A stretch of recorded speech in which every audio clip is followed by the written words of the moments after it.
कृष्णाय वासुदेवाय हरे परमात्मने प्रणतक्लेशनाशाय गोविंदाय नमो नमः। राधे राधे। ज्येष्ठ मास का महत्व। 7वां अध्याय। आज के अध्याय में हम सुनेंगे व्रत उपवास वर्णन। महात्मा ऋषि कहने लगे कि हे स्कंद जी, आगे ज्येष्ठ मास का महत्व और भी कहिए, क्योंकि इसके सुनने मात्र से मनुष्य के पापों से मुक्ति हो जाती है।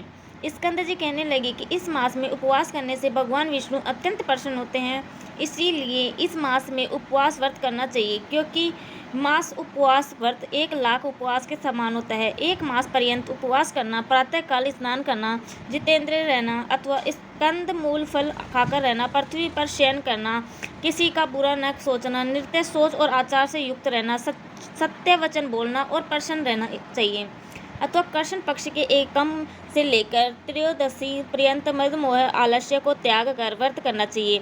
स्वस पूजा स्नान में पुण्य वाचन कर, देवताओं का अधिवासन कर, स्वर्ण चांदी तांबा तथा मिट्टी का घट स्थापित कर, उसमें पंच रत्न डालकर घट पर विष्णु भगवान की प्रतिमा स्थापित करें।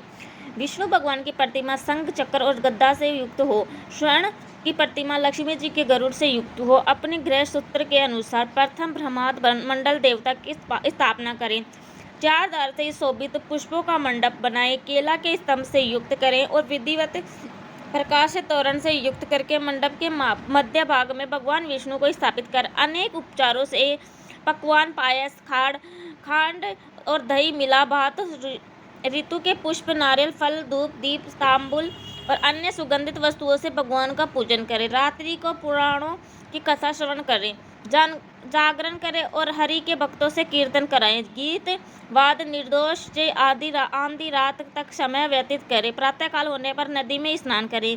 नित्य नियम के ब्राह्मणों का अनुमोदन करने 5 ब्राह्मणों का त्रयोदशों तर्पण करें और उनका वस्त्र तथा आभूषण से पूजन करें। कुंड या वेदी में अग्नि स्थापन करें और विधि पूर्वक हवन करें और पुष्प युक्त में मंत्रों से 16 आहुतियों देवें। शर्करा, घृत, तिल और खीर की 108 आहुति मंत्र से देवें।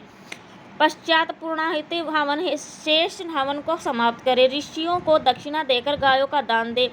छाता जूता दान करें तथा इस प्रकार के जो दान है वह भी देवें और अपनी शक्ति के अनुसार ब्राह्मण भोजन कराएं और दक्षिणा देकर प्रसन्न करें। 2 वस्त्रों से भूषित विष्णु जी की प्रतिमा है, वह अपने गुरु को यह मंत्र पढ़कर दें। हे केशव भगवान, आप इस प्रतिमा को ग्रहण करें। देने और लेने वाले दोनों का उद्धार करता केशव भगवान है। ऐसे केशव भगवान को नमस्कार है। यह मंत्र पढ़कर दक्षिणा सहित भगवान विष्णु की प्रतिमा, कुंडी और श्रोत्रिय क्षेत्र ब्राह्मण को देकर व्रत का पारण करें।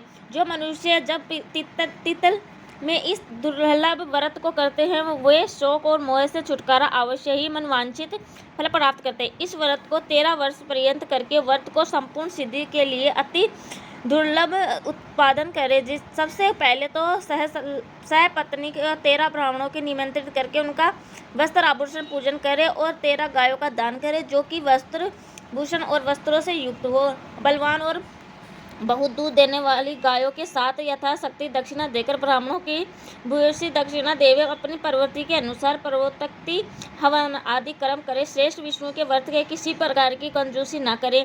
यथाशक्ति जो भी किया जाता है वह सब सफल होता है और जो दम्भिक अथवा सट है उनका सब किया हुआ निष्फल चला जाता है। इसीलिए अभी उपायों से अपनी भक्ति की अपनी शक्ति के अनुसार श्री विष्णु का पूजन करना चाहिए। इति श्री ज्येष्ठ मातों का व्रत उपवास महत्व वर्णन 7वां अध्याय समाप्त। जय श्री राधे। वीडियो पसंद आए तो लाइक, सब्सक्राइब एंड कमेंट जरूर करना। जय श्री कृष्ण। राधे राधे।